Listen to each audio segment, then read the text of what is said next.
नमस्कार, स्वागत है आप सभी का हमारे विशेष कार्यक्रम विचार विमर्श में। मैं हूं मोनालिसा। जैसा कि आप सभी जानते हैं कि भारत विश्व का दूसरा सबसे बड़ा सब्जी उत्पादक देश है। देश के कुल कृषि क्षेत्र में से लगभग 3% क्षेत्र में सब्जी का उत्पादन किया जाता है और यह क्षेत्रफल लगातार बढ़ता ही जा रहा है। यहाँ तक कि स्वतंत्रता से लेकर अब तक अगर हम देखें तो 6 गुना सब्जी उत्पादन में वृद्धि हो चुकी है। लेकिन इसके साथ ही देश की आबादी भी लगातार बढ़ती जा रही है और इस बढ़ती आबादी के लिए जो सब्जी की आवश्यकता है वो भी बढ़ती जा रही है। ऐसे में उत्पादन में और बढ़ोतरी लाने की आवश्यकता है और ये तभी हो सकता है जबकि जो पैदावार है उसमें बढ़ोतरी हो, क्योंकि जो कृषि क्षेत्र है वो तो सीमित है। ऐसे में पैदावार बढ़ाने की किसानों को आवश्यकता है। एक कहावत यहाँ पर याद आती है कि बोया पेड़ बबूल का तो आम कहाँ से हो। यानी कि अगर अच्छा फल चाहिए, अगर अच्छी फसल चाहिए, अच्छी पैदावार चाहिए तो ज़रूरत है कि उन्नत और गुणवत्तापूर्ण बीज का इस्तेमाल किसान करें।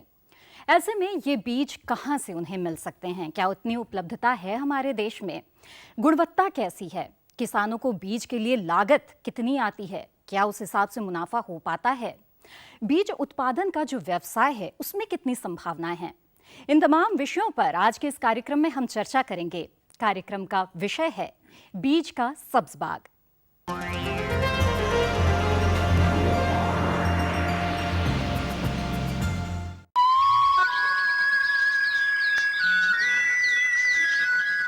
सब्जियों का उत्तम पौध उत्पादन। उत्तम फसल किसान के अच्छे जीवन एवं राष्ट्र की आर्थिक उन्नति का आधार है। कहा गया है कि जैसे बोएगा वैसे काटेगा। अतः जो पौध आरंभ से ही स्वस्थ हो वही विकसित होकर अधिक तथा उत्तम उपज देता है।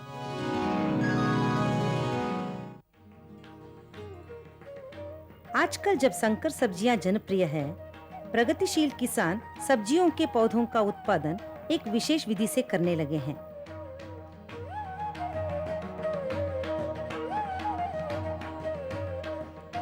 भारत देश में आमतौर पर किसान अपने खुले खेत में पौध उगाते थे।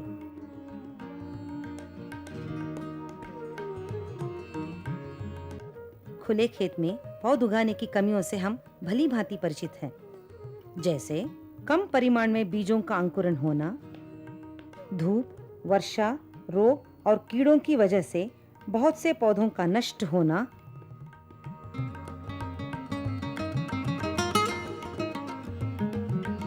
पौधों की आपसी स्पर्धा से होने वाला असंतुलित विकास, रोपण के समय जड़ का जख्मी होना। जी हाँ, आजकल हमारे किसान प्लास्टिक ट्रे में पौध उगाना ज्यादा फायदेमंद मानते हैं। पौधों की देखभाल बच्चों के पालन जैसे ही है। धूप, वर्षा, रोग एवं कीड़ों से पौधों को बचाने के लिए सुरक्षित आवरण की आवश्यकता होती है। टमाटर, शिमला मिर्च, पत्ता गोभी, फूल गोभी और मिर्च जैसी संकर सब्जियों के पौधों को हरित गृह या जाली गृह के अंदर प्लास्टिक ट्रे में उगाते हैं।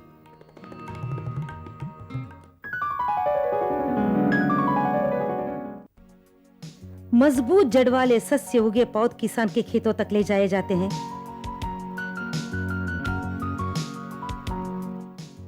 सुरक्षित आवरण में उत्पादित पौधों से अच्छी उपज मिलती है।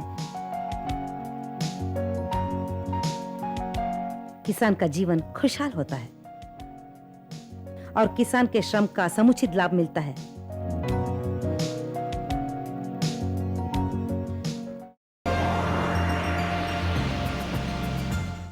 सब्जियों के बीज की स्थिति देश में कैसी है, इस पर हम विस्तार से चर्चा करेंगे। स्टूडियो में कुछ बेहद ही खास मेहमान मौजूद हैं।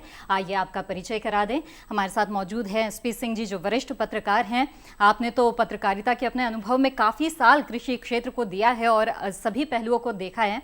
तो इस स्थिति पर हम आपसे चर्चा करेंगे कि बीज के मामले में किसानों की किस तरह की समस्याएं हैं और क्या समाधान इसके हो सकते हैं। इसके साथ ही डॉक्टर BS तोमर जी हमारे साथ मौजूद हैं। स्वागत है आपका भी। IARI पूसा में सब्जी विज्ञान संभाग के अध्यक्ष हैं और आपसे जानेंगे कि किस तरह के शोध कार्य इस दिशा में हो रहे हैं, खासतौर पर उन्नत किस्म के बीजों को लेकर के, और इससे किस तरह का लाभ किसानों को मिल रहा है, इस पर चर्चा करेंगे। इसके साथ ही डॉक्टर वीएस पांडे जी भी मौजूद है, राष्ट्रीय बीज निगम के सहायक प्रबंधक। आपका भी बहुत बहुत स्वागत है। जानेंगे आपसे कि किस तरह से राष्ट्रीय बीज निगम जो है वो बीज उत्पादन और विपणन में कार्य कर रहा है और किसान को कितनी सहूलियत हो पा रही है इसकी वजह से। साथ ही कुणाल गहलोत जी हमारे साथ मौजूद हैं, आपका भी बहुत बहुत स्वागत है। आप जगदीपुर दिल्ली से मेरे ख्याल से हैं और बीज उत्पादन करते हैं। एक बहुत अच्छा काम आपने शुरू किया है कि स्वयं बीज उत्पादन का कार्य शुरू किया है, तो किसानों के लिए कितना फायदेमंद है बीज उत्पादन के व्यवसाय में, ये हम आपसे जानेंगे।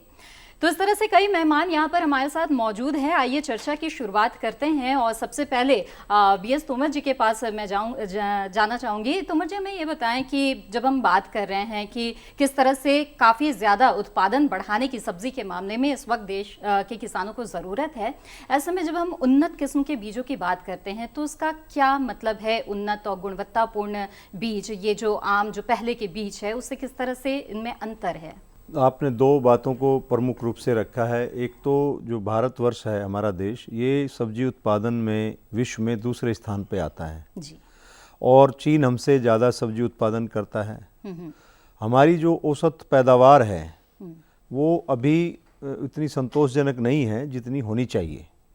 हमारी औसत पैदावार 17 टन प्रति हेक्टेयर है सब्जी फसलों की। तो हमारी जो स्थिति है वो हम जो 17 टन की औसत पैदावार पे हैं और हमारे पड़ोसी देश चीन, जिससे हमारा जलवायु के दृष्टिकोण से और जनसंख्या के दृष्टिकोण से लगभग प्रतिस्पर्धा की स्थिति है, तो उनकी जो उत्पादकता है वो अधिक है। तो निश्चित रूप से हमें ये विचार करने का बनता है कि भाई हमारी उत्पादकता कम क्यों है। तो यहाँ पे बहुत सारे पहलू हैं जो हमारी उत्पादकता को प्रभावित करते हैं। पहले तो हमारी जो किस्में हैं, विशेषकर हमारी संकर किस्में हैं, उनका विकास या उनका इस्तेमाल। दूसरी बात उभर के आती है कि जो हमारी उन्नत किस्में हैं जिनकी उत्पादकता, जब हम उनका विकास करते हैं, उनका परीक्षण होता है राष्ट्रीय स्तर पे, तो उनकी उत्पादकता काफ़ी अच्छी है, लेकिन जब तक वो बीज किसान को पहुंचता है तब तक उसकी उत्पादकता कम हो जाती है या किसान के खेत से उतना उत्पादन नहीं मिल पाता जितना अनुसंधान संस्थानों में या विश्वविद्यालयों के जो परीक्षण होते हैं उन पे हमको मिलता है। तो ये जो गैप है इसको हमें कम करने की आवश्यकता है।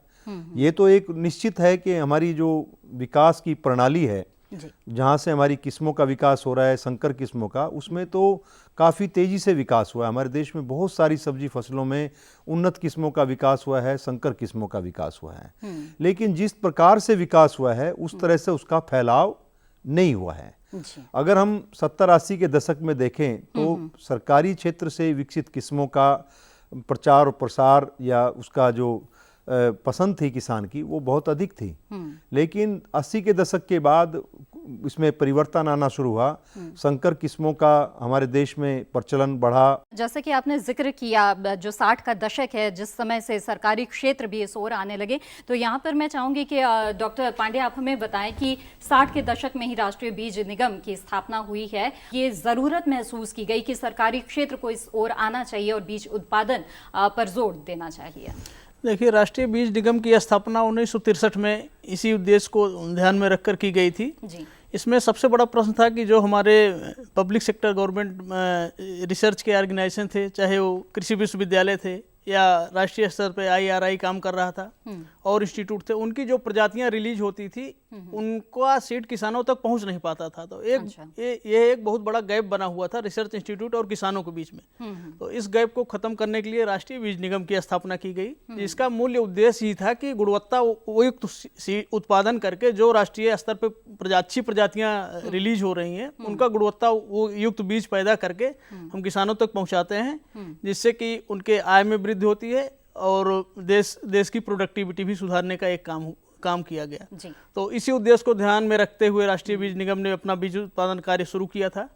और शुरू में हम बहुत कम बीज उत्पादन 10 से 15 कुंटल के बीज उत्पादन से हमने लगभग 1972-73 से हमने सब्जी बीज का उत्पादन शुरू किया था और आज हमारी कैपेसिटी लगभग हम 20 से 25 हज़ार कुंटल जो हमारी पब्लिक सेक्टर की वैरायटी अच्छी उत्पादन की वैरायटियां हैं उसका हम बीज बनाकर किसानों के दूर दराज गांवों तक पहुंचाते हैं। किसान बहुत दूर बड़ा बड़ा एरिया है, नज़दीक जो शहरों के नज़दीक हैं उन किसानों को तो बीज आसानी से मिल जाता है जी। परंतु जो दूर दराज के जो क्षेत्र है वहाँ पे बीज की उपलब्धता नहीं हो पाती है।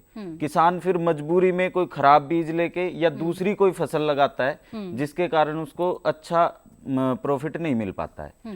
इसके लिए जरूरी है कि वहीं का कोई किसान या वहीं के कुछ लोग इकट्ठा होके या अपना बीज का उत्पादन करें, अच्छे बीज का उत्पादन करें और जिससे वो अपने जरूरत को वहीं पूरा कर सकें। बिल्कुल, जैसा कि आपने किया है और कैसे आपने इससे शुरू किया ये हम आगे विस्तार से आपसे जानेंगे। एसपी सिंह जी, यहाँ पर आपसे जानना चाहेंगे कि अब तक इस क्षेत्र में आपको क्या लगता है कि कितनी प्रगति हुई है, क्योंकि जैसा कि हमने बात की कि शोध कार्य भी चल रहे हैं, राष्ट्रीय बीज निगम जैसे और भी सरकारी कंपनियां भी हैं जो कि इस क्षेत्र में आ चुकी हैं।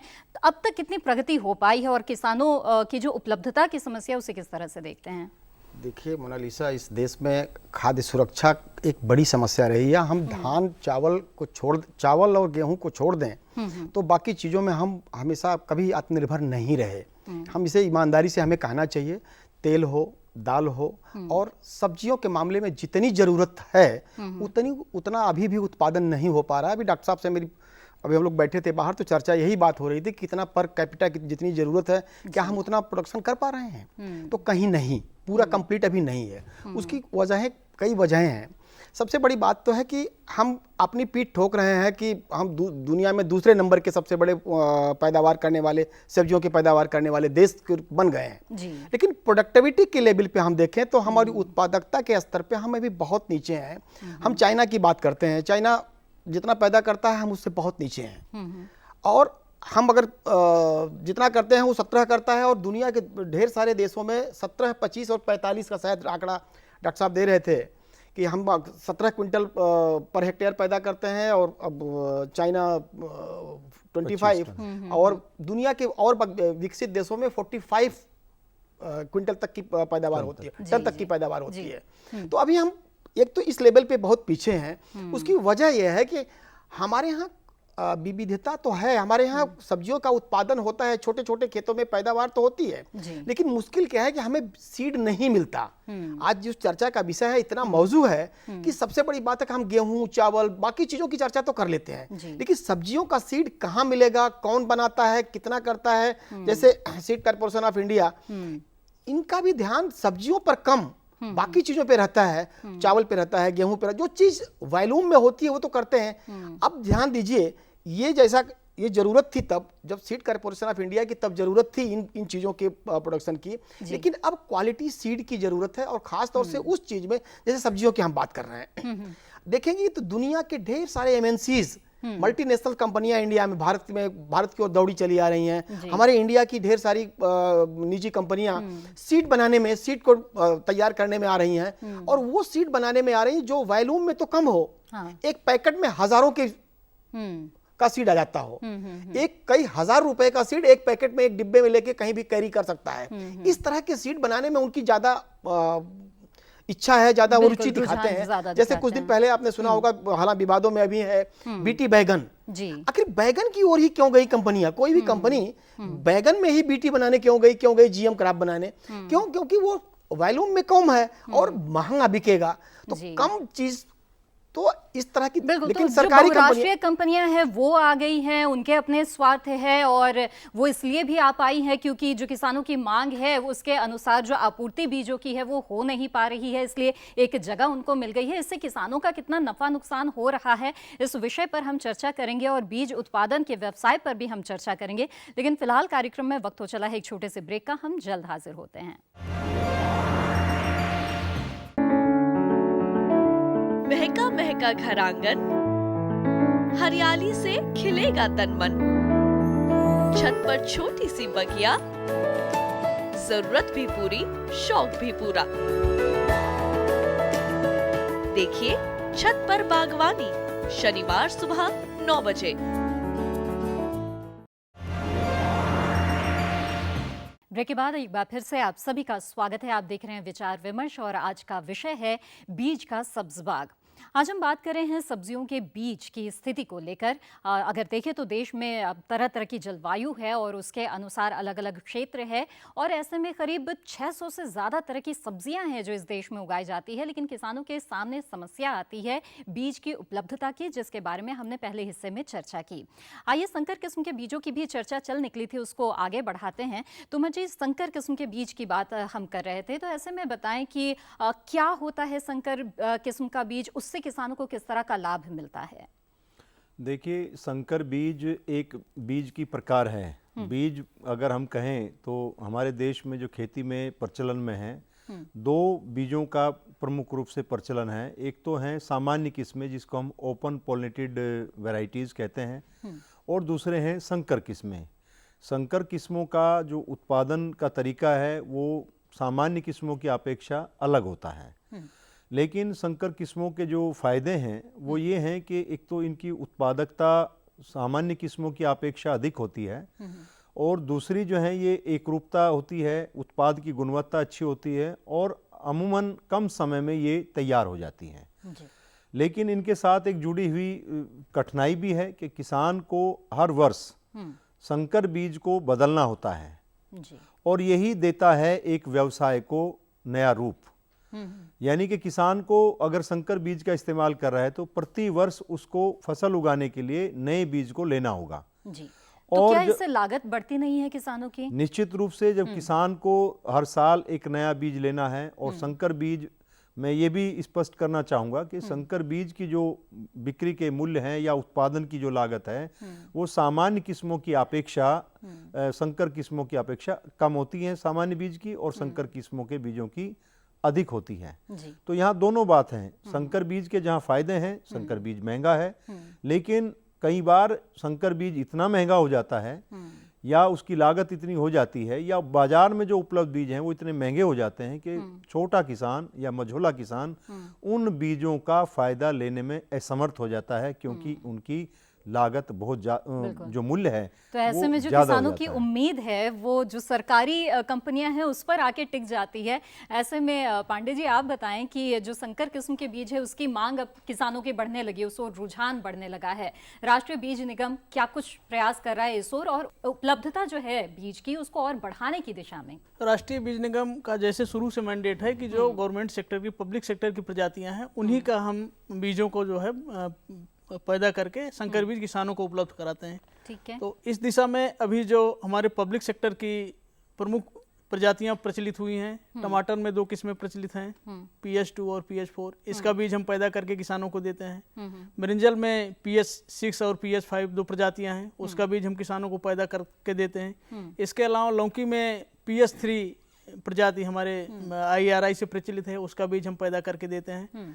तो जो प्रजातियां हमें, जिनके पेरेंटल लाइंस राष्ट्रीय बीज निगम को उपलब्ध हो गए हैं, उनकी तो जितनी आवश्यकता है उतना लगभग बीज हम पैदा करके किसानों तक पहुंचा रहे हैं जो जी।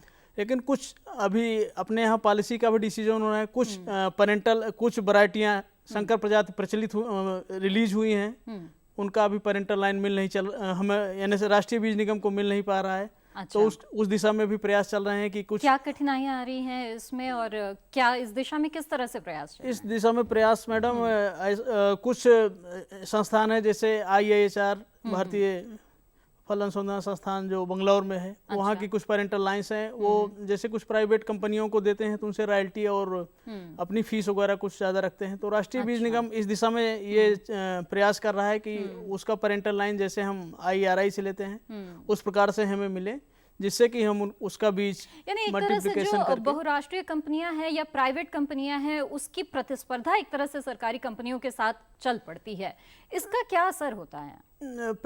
सरकारी कंपनियों के साथ प्राइवेट कंपनियों के संकर के क्षेत्र में ज़्यादा स्पर्धा बेसिकली मूल्य प्राइस को लेके है, क्योंकि हम जो बीज पैदा करते हैं, संकर बीज पैदा करते हैं, वो प्राइवेट कंपनियों की अपेक्षा काफ़ी सस्ते होते हैं। लेकिन अंतर खाली एक होता है कि प्राइवेट कंपनियां जो उनका प्रोडक्ट है उसके प्रचार में काफ़ी पैसा खर्चा करती हैं। जैसे हम टमाटर के बीज को लें तो हम जो बीज पैदा करते हैं PS2 PS4 वैरायटी अच्छी है, लेकिन इसका चूंकि किसानों तक उतना प्रचार प्रसार ना होने के कारण ये किसान आसान लेते नहीं। बिल्कुल, यानी कि जो सरकारी कंपनियां उन्हें अपनी पहुंच और थोड़ी बढ़ानी होगी जितनी है उससे ज़्यादा।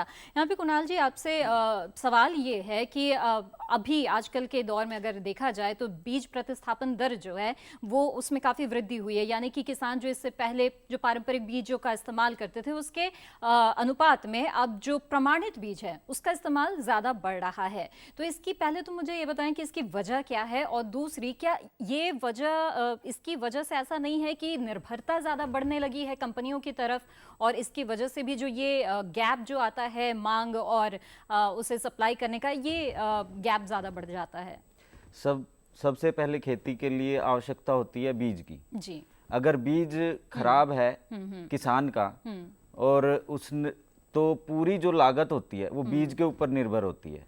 अगर बीज ही खराब हो गया तो जो उसने पूरे समय मेहनत की है 3 महीने 4 महीने फसल को उगाने के लिए, उसमें लागत जो लगाई है वो उसकी वेस्ट चली जाती है, खराब चली जाती है, क्योंकि वो फसल उसको मिल नहीं पाती। इसलिए जो सीड होना चाहिए वो बहुत अच्छी क्वालिटी का होना चाहिए, अच्छी उससे प्रोडक्ट अच्छा निकलना चाहिए और उसका वॉल्यूम भी अधिक हो। इसलिए इस संकर बीज के अंदर जो है वो ये गुणवत्ता अधिक है और अधिक पैदावार मिलती है। इसलिए किसानों का रुझान उस तरफ होता जा रहा है कि संकर बीज लगाएं जिससे उनको अधिक पैदावार मिले और अधिक लाभ मिले।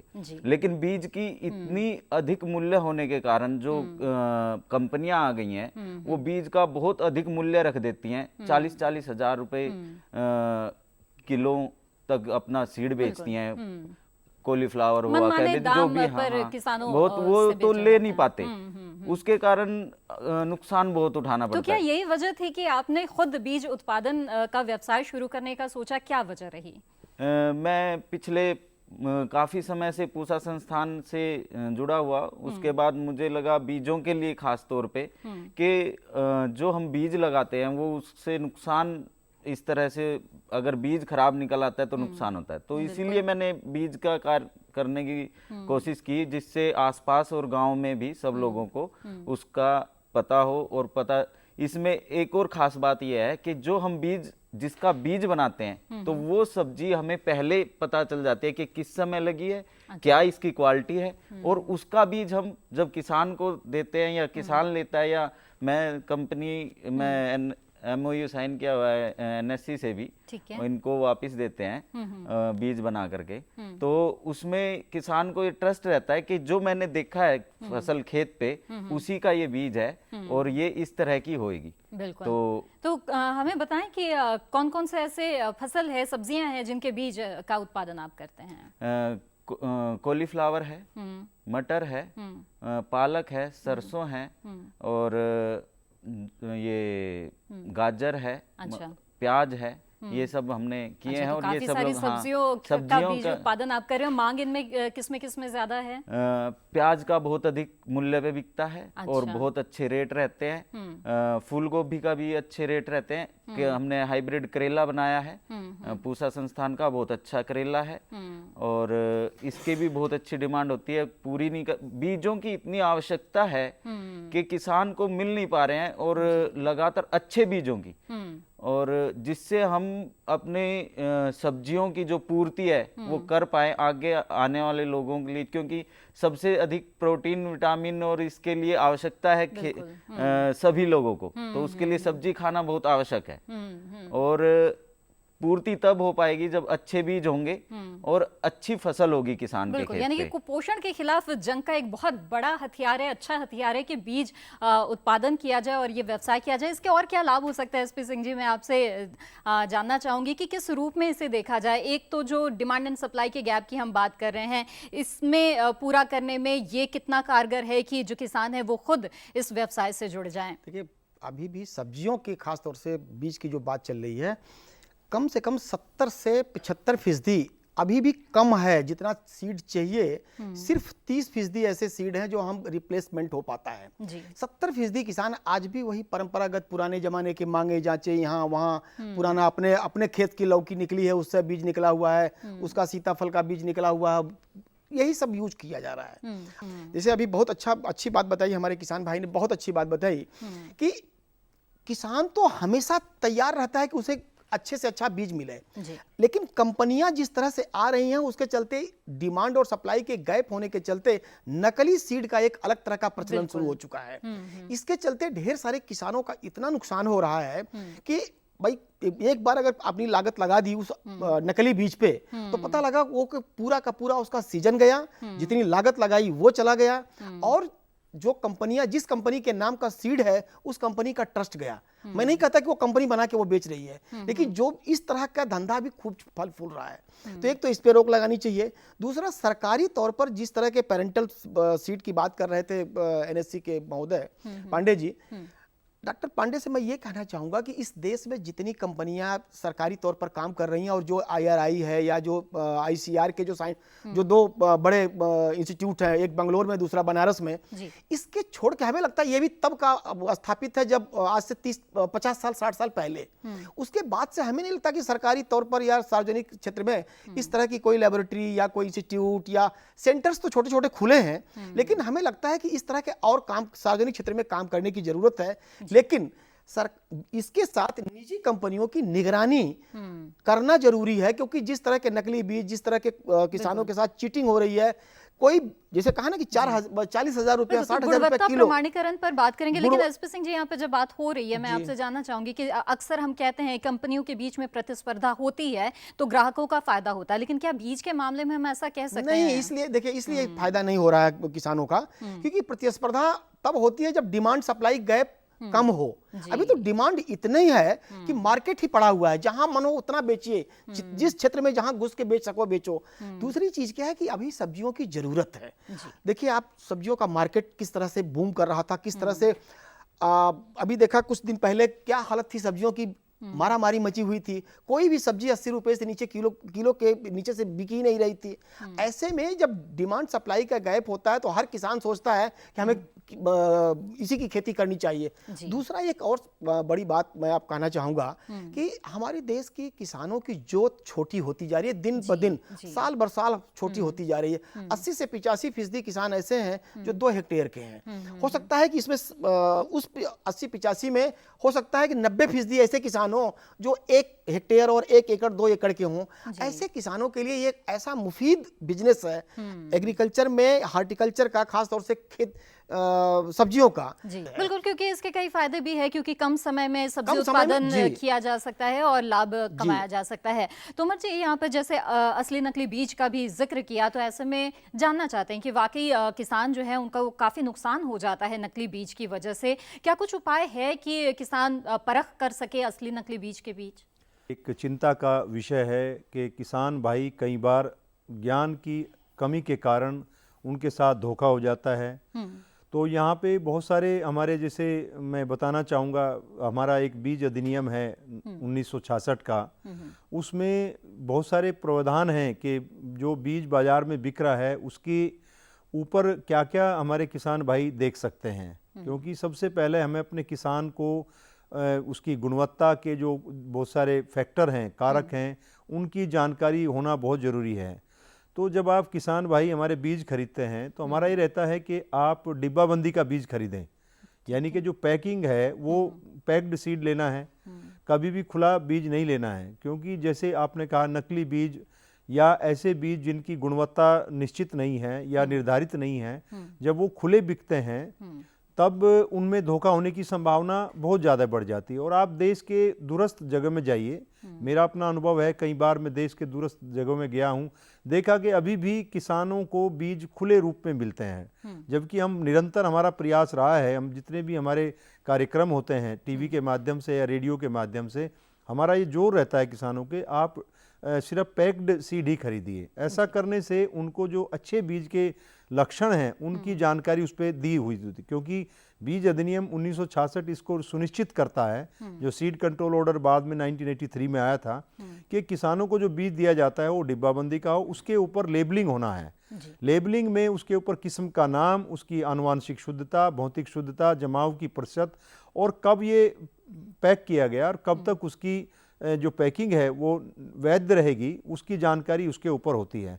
तो एक तो किसानों को जागरूक करने की आवश्यकता है ताकि वो नकली बीजों या घटिया किस्म के गुणवत्ता के बीजों से वो बच सकते हैं। दूसरी बात यहाँ उभर के आती है, हम अक्सर अपने किसान भाइयों को ये सिफारिश भी करते हैं, कहते हैं कि आप जब भी बीज खरीदते हैं तो आप अपने दिए गए मूल्य के बदले में उसकी जो है कैश मेमो लो।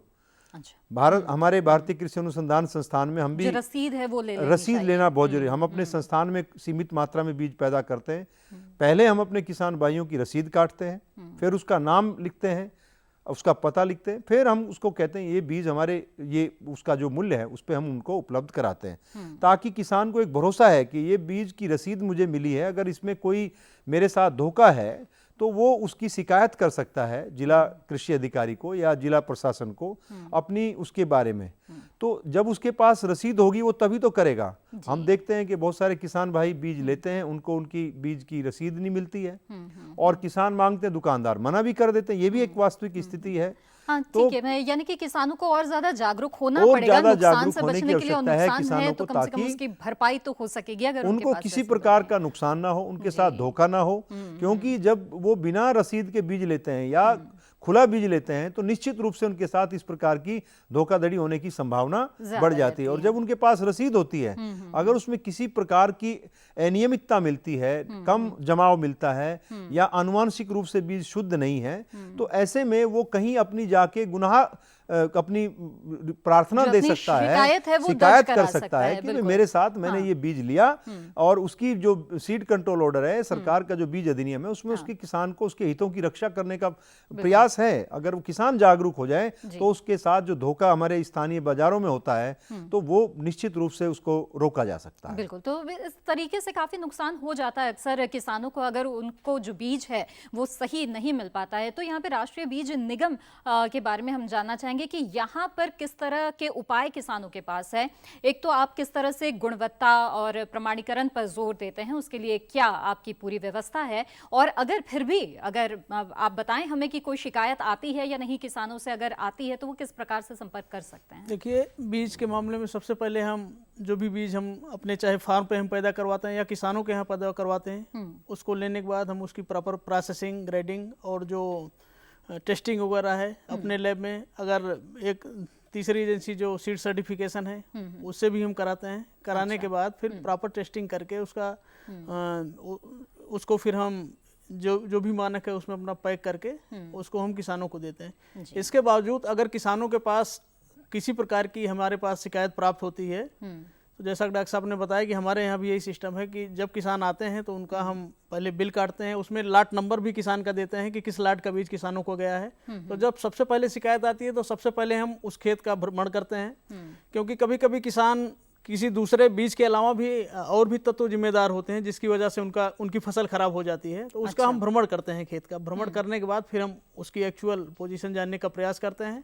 अगर किसी प्रकार की प्रॉब्लम होती है तो उसको सॉल्व करते हैं, या फिर हमारे पास एक उन किसानों के पास बीज मूल्य वापसी का एक प्रावधान है। अगर कहीं बीज में किसी प्रकार की प्रॉब्लम आई तो फिर हम उसका तो मूल्य वापसी भी करते हैं। ये एक अच्छा कदम उठाया जाता है। कुणाल जी, आप भी बताएं कि आप बीज उत्पादन के व्यवसाय से जुड़े हैं, तो बीज जब आप बेचने जाते हैं उससे पहले उसके प्रमाणीकरण और ग्रेडिंग, इस तरह की किस तरह की प्रक्रियाओं से होकर आपको भी गुजरना पड़ता है? सर्वप्रथम जब हम बीज लेते हैं तो वो संस्थान ऐसा होना चाहिए जिससे हम बीज ले कि वो सरकारी संस्थान हो जिसका बीज गुणवत्ता में अच्छा हो और संस्थान का जैसे पूसा संस्थान से हमने बीज लिया तो विश्वसनीय होता है, अगर ऐसी संस्था से लेते हैं तो खरीदें। हाइब्रिड बीज हो चाहे जी संकर किस्म के बीज हो किसी भी तरह के, और उनको पहले बोने के समय पे रजिस्ट्रेशन कराते हैं दिल्ली गवर्नमेंट में कि हम ये सीड लगा रहे हैं, इसके लिए हमें आपका बार बार समय समय पे उनके अधिकारी या वो लोग आके देखें कि किस समय क्या उसकी पोजीशन है, कैसे लगा, कोई उसमें कोई त्रुटि तो नहीं है, कोई खराब नहीं, कोई अन्य पौधा तो उसमें नहीं है। तो उसके बाद फिर उसका रजिस्ट्रेशन कराते हैं और तब पैकिंग करके और तब उसको अपना सील वगैरह करके तब बेच सकते हैं। जी। और इसी प्रकार हम पूसा संस्थान से भी इस तरह का कार्य करते हैं, या अन्य कोई बीज कंपनी है या कोई अन्य सरकारी संस्थान है, उससे भी हम बीज का उत्पादन इसी प्रकार करके और देते हैं कंपनियों को भी। इसमें सबसे बड़ी है कि इससे थोड़े समय में, थोड़ा अधिक समय में, जैसे हमने कोई सब्जी लगाई, पालक लगाया, तो पालक की फसल होती है 2 महीने में, लेकिन बीज बनता है 4 महीने में, 2 महीने एक्स्ट्रा लगते हैं, लेकिन हमें उसमें 2 फायदे हो जाते हैं। हम फसल भी ले लेते हैं, जी। एक बार फसल ले ली, उसके बाद में फिर बीज के लिए छोड़ दिया तो बीज हो गया, और फिर बीज काट लिया, तो किसान को इसमें बेनिफिट है। इससे किसान जो है अधिक पैदावार, मतलब पैसा अर्जित कर सकता है, अपनी जीविका अच्छी कर सकता है, अपने परिवार को अच्छे से पाल सकता है। जैसे कि एसपी सिंह जी ने बताया, जो छोटे जोत के किसान अब ज्यादा होते जा रहे, जो छोटी होती जा रही है, तो ऐसे में छोटे और मझोले किस्म के जो किसान हैं उनके लिए बीज उत्पादन का जो व्यवसाय है वो कितना फायदेमंद है? बीज उत्पादन से छोटे मंझोले किसान को फायदा इसलिए भी है क्योंकि पूरा परिवार लग के उसमें कार्य कर सकता है, और संकरण बीज जो है उसमें तो अधिक व्यक्तियों की आवश्यकता होती है, क्योंकि उनको बीज वो पोलिनेशन खुद नहीं होता, कराना पड़ता है, जिससे लेबर अधिक लगती है, लोग अधिक लगते हैं, और उसका मूल्य अधिक होता है। तो जो मार्केट में श्रम भले ही उसमें ज्यादा लगे, लेकिन उसका उसके अनुसार मुनाफा भी हो जाता है, मुनाफा अधिक होता है। तो इसलिए छोटे और मझोले किसान के लिए ये बहुत ही फायदेमंद चीज है कि वो संकरण बीज जो है उनका उत्पादन करे और उसको अच्छे रेट पे बेच सके। तो इसके लिए पहले, सबसे पहले मैं फिर कहूँगा कि ट्रेनिंग की आवश्यकता है, ट्रेनिंग जरूर करनी चाहिए। और किसान को आजकल सब छोड़ के, युवा किसान आप देखोगे जल्दी से कोई नहीं मिल पा रहा है, सब युवा किसान छोड़ रहे हैं कि जाके कहीं अपना नौकरी करेंगे, वो करेंगे, तो उनके लिए बहुत अच्छा व्यवसाय है। वो लोग इस तरह की ट्रेनिंग करके अपने घर पे ही रह करके ऐसे कार्य कर सकते हैं जिससे वो पूरे परिवार को चला सके और अपनी आमदनी बढ़ा सके। जी हाँ, यानी कि जिस तरह से सरकार भी जोर दे रही है स्टार्टअप पर, उस तरह से अगर सब्जी के बीज उत्पादन के व्यवसाय से अगर युवा जुड़ते हैं तो ये उनके लिए एक बेहतर विकल्प हो सकता है। यहाँ तक कि किसानों की भी कई समस्याओं का निदान इस तरह से हो सकता है। लेकिन किसानों के सामने कई और समस्याएं भी हैं, उन पर हम चर्चा करेंगे। खासतौर पर अगर बीज उत्पादन के व्यवसाय से जुड़ते हैं तो विपणन की क्या कुछ समस्याएं आ रही है, बाजार की उपलब्धता की बात है, और कंपनियों की जो भूमिका है उसकी बात है। ये तमाम चर्चाएं हम आगे भी कार्यक्रम में करेंगे, लेकिन फिलहाल वक्त हो चला है एक छोटे से ब्रेक का।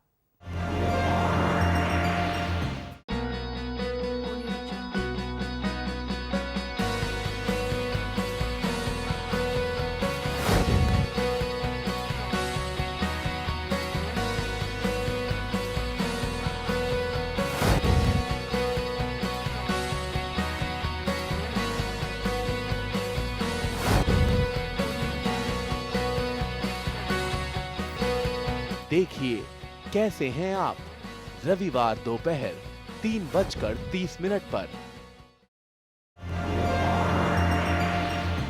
ब्रेक के बाद आप सभी का फिर से स्वागत है। आप देख रहे हैं विचार विमर्श। विचार विमर्श में आज का विषय है बीज का सब्ज बाग। बीज उत्पादन व्यवसाय से जुड़ा हुआ एक फिल्म हम देखते हैं, उसके बाद चर्चा को आगे बढ़ाएंगे।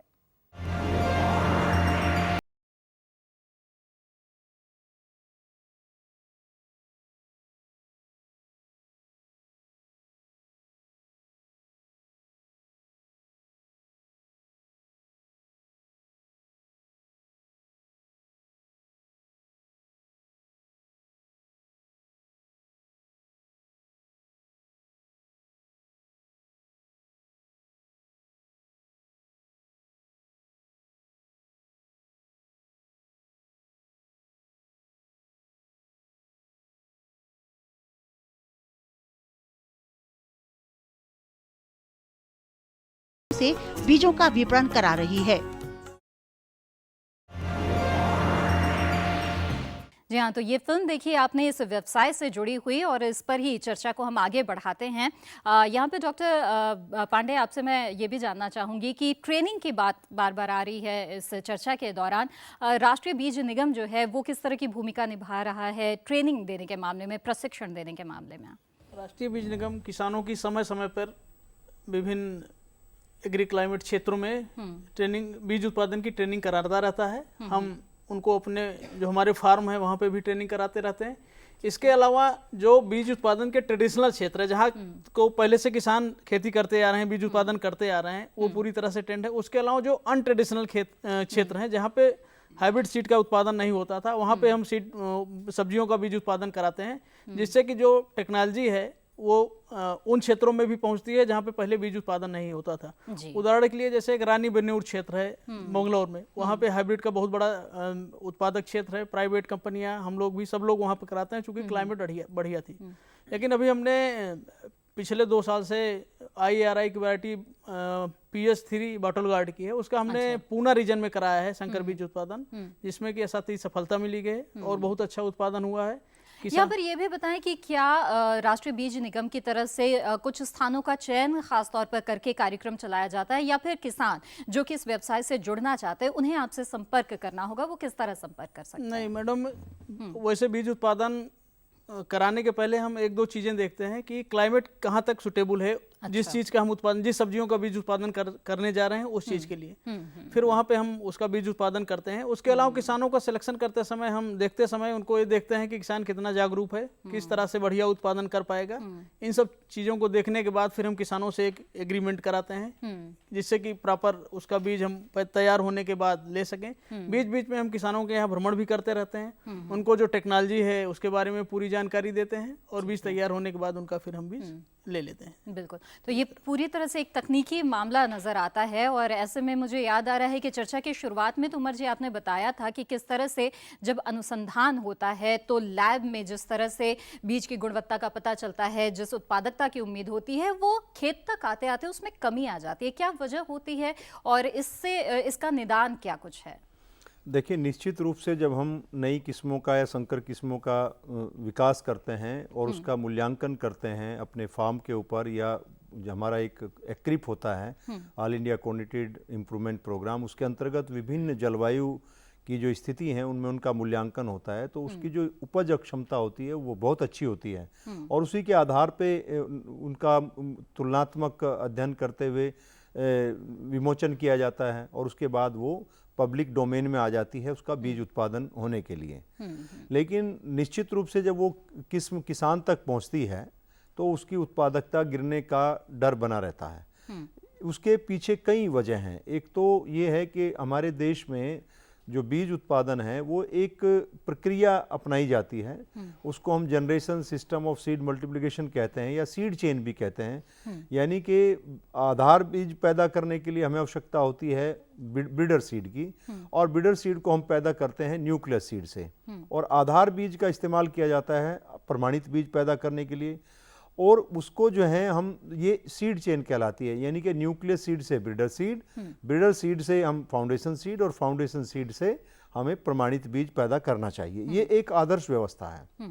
अगर फसल की जो किस्में हैं अगर वो संबंधित हैं इससे स्वयं परागण से, तो उनको हम अधिक से अधिक 5 साइकिल तक बढ़ा सकते हैं। और अगर हम बात करें जो स्वयं परागित न हैं, या तो बाह्य पर परागण है या आत्म पर परागण वाली किस्में हैं, उनमें अधिक से अधिक हम 4 बार या 3 बार हम करने की सिफारिश करते हैं। लेकिन कई बार क्या होता है कि बीज की कमी के कारण या मात्रा कम उत्पादन के कारण या बीज मांग के कारण, जैसे मैं एक उदाहरण यहाँ देना चाहूँगा, जैसे मटर है, एक स्वयं परागित फसल है, इसकी प्रति इकाई जो क्षेत्रफल में खेती करने के लिए बीज की मांग ज़्यादा होती है। यानी कि अगर अगेती किस्म है 100 किलोग्राम बीज चाहिए 1 हेक्टेयर में इस्तेमाल करने के लिए, लेकिन इसका जो बीज उत्पादन का जो दर है वो कम होता है। एक हेक्टेयर में जब हम इसका बीज पैदा करते हैं तो 100 किलो बीज लगा करके हमको औसतन 1500 किलो बीज मिलता है। यानी कि 1 किलो से 15 किलो बीज तैयार होता है। तो हमारी बीज की जो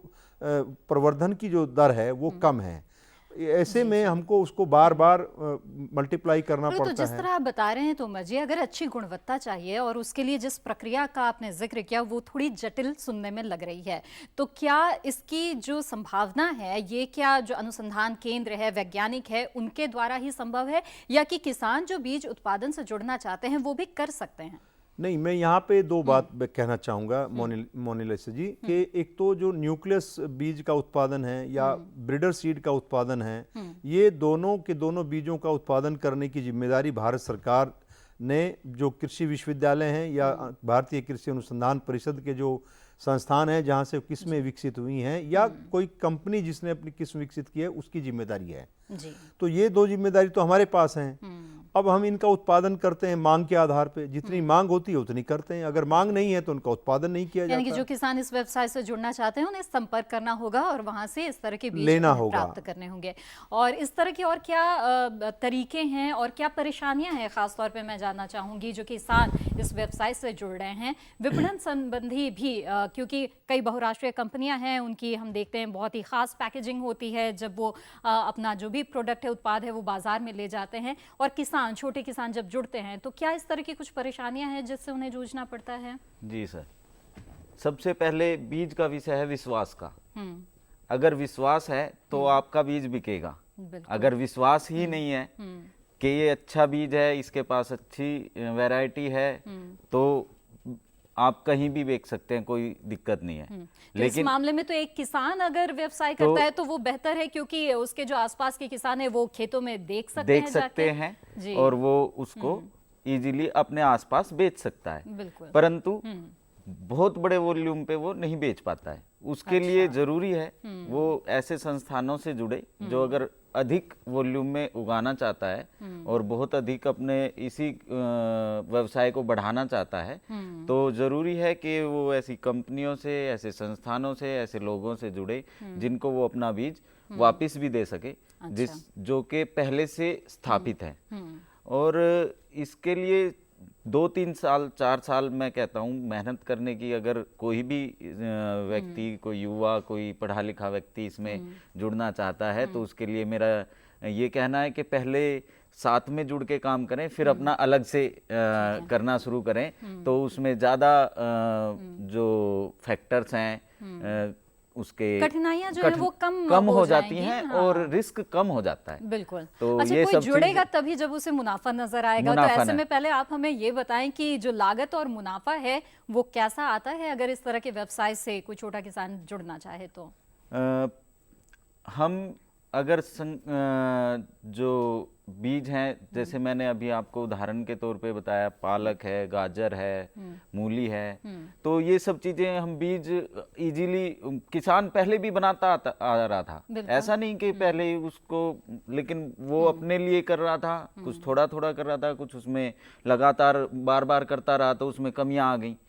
तो इसलिए संस्थान से नया बीज लें, नया लगाएं। और उसमें सबसे बेहतरीन बात क्या है कि आपने देख लिया कि भाई कैसा बीज है, क्या उसकी क्वालिटी है, तो आप आसपास दे सकते हैं। दूसरा, फसल आपने ले ली, जैसे गाजर है, गाजर हमने लगाई, गाजर लगाई, उसको उखाड़ के बेच भी दिया बाजार में, और जो उसमें से कुछ अच्छी और मोटी गाजरें वो निकाल के काट के वो बीज के लिए लगा दी। तो कुछ ही टाइम में बीज भी तैयार हो गया और हमने प्रोडक्ट भी अपना बेच लिया, तो डबल मुनाफा इस तरह से कमा सकता है। तो उसमें पर एकड़ ये समझिए कि आपको 1 से 2 लाख रुपए की इनकम इजीली हो सकती है। जैसे पालक है, पालक की हम 3 कटाई करके बेच सकते हैं और फिर उसको बीज के लिए छोड़ दें, तो उसमें बीज हो गया, वो बीज निकाल के बीज भी बेच सकते हैं और अपने लिए आगे इस्तेमाल भी कर सकते हैं। खास तौर पर आप खुद कर रहे हैं और तरक्की भी कर रहे हैं, ये बहुत अच्छा लगा हमें देख के, और मुझे उम्मीद है कि बाकी किसान जो देखेंगे उन्हें भी और ज़्यादा इससे प्रेरणा मिलेगी। और कार्यक्रम के आखिर में एसपी सिंह जी, मैं आपसे चाहूँगी कि आप हमें पूरी चर्चा का जो है सार वो बताएं, कुछ समस्याएं जो किसानों के सामने, उसका समाधान क्या नज़र आता है, एक इस पूरी स्थिति के बारे में अपनी राय दें। देखिए, सब्जियों के सीड पर जो चर्चा हुई, जो बीज पर चर्चा हम लोग अभी बैठ के कर रहे थे, निश्चित रूप से बहुत अच्छा लग रहा था। डिमांड बहुत है, मार्केट में ज़रूरत बहुत है और सब्जियों की बहुत ज़रूरत है इस देश को न्यूट्रिशन के लिए। लेकिन सबसे बड़ा जो अभी जो चर्चा के दौरान निकल के आया कि सरकारी तंत्र जो हमारा काम कर रहा है, चाहे वो एनएससी के तौर पर है, चाहे स्टेट गवर्नमेंट की एजेंसीज काम कर रही हैं, केंद्रीय विश्वविद्यालय हैं, स्टेट यूनिवर्सिटीज़ हैं, ढेर आईसीआर के इंस्टीट्यूट्स हैं, इन सबको मिला के अगर आप देखें तो इनकी 60-70 साल के आज़ादी के बाद से इतने दिनों में जो हमारी स्थिति है, हमें लगता है कि वो संतोषजनक नहीं है। यही वजह है कि सरकार, दुनिया के ढेर सारे देशों में आप देखेंगे, जितने विकसित देश हैं, हमें नहीं लगता कि कहीं सरकारी एजेंसीज के भरोसे वहाँ के सीड मल्टीप्लाई या सीड तैयार किया जा रहा है, या उसके माई बाप तैयार किए जा रहे हैं। जो लोग कह रहे हैं ना पेरेंटियल, वही मैं कह रहा हूँ, माई बाप तैयार करते हैं, एक सीड जनक बोलते हैं उसको, फिर वो ब्रीडर के तौर पर जाता है। जो किसान करता है, किसान सिर्फ मल्टीप्लाई करता है, किसान सीड नहीं तैयार करता, किसान उनके बनाए हुए ब्रीडर सीड से वो तैयार करता है। इसमें जब तक प्राइवेट कंपनीज नहीं आती हैं और उनके बीच जब प्रतिस्पर्धा नहीं होगी, तब तक हर किसान तक सीड पहुंचाना, आज 70-75% आज भी किसान के पास पुराना परंपरागत सीड है, जो अपने खेत से पैदा होता है, उसी को बार बार दोहरा के बेच लगाता है। इसीलिए हमारी प्रोडक्टिविटी नहीं बढ़ती है। अगर प्रोडक्टिविटी बढ़ानी है, लोगों तक अच्छे सीड पहुंचाने हैं, तो प्राइवेट कंपनीज के बीच एक अच्छी प्रतिस्पर्धा होनी चाहिए, और स्वस्थ परंपरा के तौर पर सरकारी तौर पर निगरानी तंत्र होना चाहिए, जिसका सबसे बड़ा अभाव है हमारे यहाँ सीड टेक्नोलॉजी में। सीड को लेकर के जो हमारे देश में कानून बने आज से 40 साल पहले, 30 साल पहले, 20 साल पहले, वो किसी काम के नहीं है, क्योंकि हमारे किसान को कानून से कोई लेना देना नहीं है। अभी डॉक्टर साहब बता रहे थे कि पैकेट बंद लेना चाहिए। किस भैया, जो नकली बेचता है वो असली से बेहतर बनाता है पैकेट, उससे नकली वाला और अच्छा शानदार मतलब दिखाता है, लेकिन होता है उसके अंदर नकली है। लेकिन इस तरह के लोगों को पकड़ने के लिए, इस तरह की निगरानी रखने के लिए सरकारी तंत्र का मजबूत होना जरूरी है, जिसके लिए सेंट्रल गवर्नमेंट की, जो सेंट्रल और स्टेट गवर्नमेंट तक, ब्लॉक लेवल तक नहीं, ग्राम सभा लेवल तक पूरी एक एक्सटेंशन प्रणाली बनी हुई है, जिसकी फेलियर है, जिसको सरकार भी स्वीकार करती है, सेंट्रल गवर्नमेंट भी स्वीकार करती है, स्टेट भी स्वीकार करती है। इस युवा किसान से मैं बहुत प्रभावित हुआ। इन्होंने कहा एक अच्छी सी बात कि विश्वास का सौदा है। निश्चित रूप से सीड एक ऐसा धंधा है, ऐसा बिजनेस है, किसान सिर्फ विश्वास पे जीता है। बारिश होगी, खेत में लगाता है, उसे नहीं मालूम बारिश होगी कि नहीं होगी, लेकिन वो यकीन करता है कि ऊपर से बारिश होगी। और अगर विश्वास टूटा, यही हाल है कि अगर किसी कंपनी से या एनएससी से या सीड वाली दुकान से, दुकान के पास जाता है, दुकान, उसे कोई मतलब नहीं कि वो किस कंपनी का दुकानदार है। दुकानदार कहता है नहीं भैया, गोलाब साहब बहुत बढ़िया मूली का बीज आया है, बहुत सुंदर लगती है, बहुत अच्छी मूली है। वो सिर्फ दुकानदार पर विश्वास करता है, उस ब्रांड पे नहीं। जी। एक बार नहीं, 2 बार हो सकता है, 2-4 के बाद वो मांगे कि इस ब्रांड का हमें दो, लेकिन पहले वो विश्वास करता है उस किसान पे, अरे सॉरी, उस दुकानदार पे। तो जरा समझिए कि विश्वास का, पूरी किसान का धंधा ही, पूरा बिजनेस ही पूरा विश्वास पे चलता है, और विश्वास टूट चुका है, चाहे सरकारी संस्थान हो, चाहे उसकी एक्सटेंशन प्रणाली हो, चाहे प्राइवेट कंपनियां, निजी कंपनियां जिस तरह से सीड के बिजनेस में आई हैं, ढेर सारी कंपनियां आई हैं। मैं फिर कह रहा हूं, आज भी मतलब हो सकता है आप लोगों को ज्यादती लगे, लेकिन 10 से 15% नकली बीज इस देश में बिक रहा है। नकली सीड, नकली पेस्टिसाइड, नकली फर्टिलाइजर, और इसे लेकर सरकार चिंतित है। जी बिल्कुल, तो वाजिब बात कही है आपने, और सरकार को भी बहुत ज़्यादा जो प्रयास है वो कर रहे हैं, वो सरकारी प्रयासों को और बढ़ाने की ज़रूरत है। बहुत अच्छी चर्चा रही, आप तमाम मेहमान शामिल हुए, बहुत बहुत धन्यवाद आप सभी का। तो जिस तरह से सब्जी के बीज के बारे में बात हो रही थी, समस्याएं काफ़ी है किसानों के सामने। नकली बीज की समस्या है, तो उपलब्धता की समस्या है, और विश्वास की बात जहां तक आती है उसकी बात हुई है, तो फिर जो निदान है वो इस तरह से सामने आता है कि जो किसान है वो खुद जो सब्जी के बीज उत्पादन है उससे जुड़ जाए, तो फिर जो साथी किसान हैं उनमें भी एक तरह से उन्हें भी प्रेरणा मिलती है, वो भी इस व्यवसाय से जुड़ सकते हैं, और इससे मुनाफा भी हो सकता है बाकी समस्याओं के निदान के साथ ही। बहरहाल इसी के साथ आज के विचार विमर्श के इस कार्यक्रम में बस इतना ही। मुझे दीजिए इजाजत, नमस्कार।